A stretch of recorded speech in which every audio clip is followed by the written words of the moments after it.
Hey guys, this is Josh with Raven Rangercraft, and today we're going to be talking about the end sustainable community. This comes from the idea presented in the book Lost Child of the Woods. You can see the link in the description below. It was something that I had to read for my undergraduate degree. It talks about how we have lost the connection between our children or young individuals and the natural nature world. You see, the Lost Child of the Woods, or I'm sorry, not the Lost Child of the Woods, the Last Child of the Woods, was a generation that still had forts in the woods, that didn't have them torn down because the police said it wasn't allowed, or you needed a building permit to put a couple sticks or wooden boards in your backyard tree for a tree fort or a tree house. See, the Last Child of the Woods, you changed people. Now we're all on our handhelds, and an average 12 or 13-year-old knows more about Pokemon than they do about wildlife at the zoo. You see, the last sustainable community is about the end goal for communities.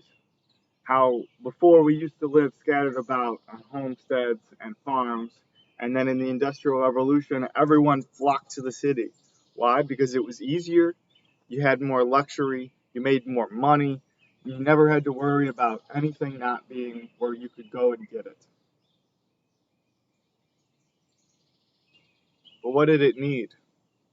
It needed everything from the local farms and villages to be brought to one location. What did it need? It needed all the waste removed. It needed housing. It needed materials and supplies. When you live so heavily in such a dense population in one area, you destroy the earth or that local area.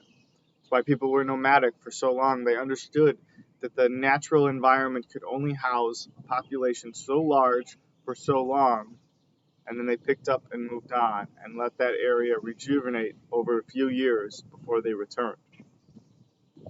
Now, that's not easy. Being nomadic is really hard. Talking about the final, most sustainable level of community. It's being in small groups because living together with people makes life easier, makes it more efficient, but not so many people that we harm the earth and the environment in which we live on. Yes, I'm kind of a green environment nerd. I love the earth, I love the natural world.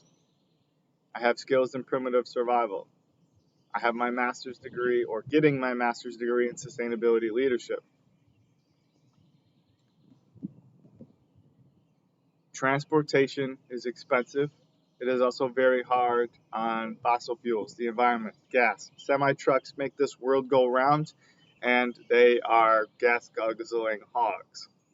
Yeah, there's a future in electricity and self automated driving semi trucks.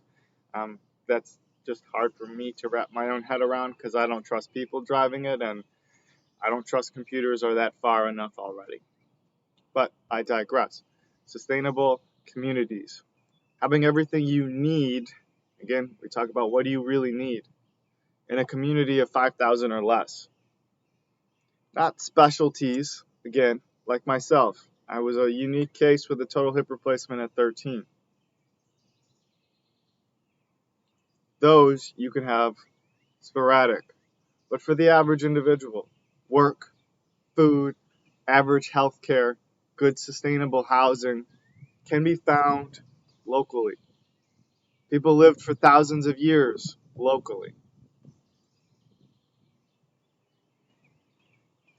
I ask you, what is wrong about being a part of your small knit community? 5,000 people, that's not really all that small. There are plenty of towns across America that are less than 5,000 people, but they get a lot of things shipped in. What do you think? Should we reach an attainable sustainability based community size?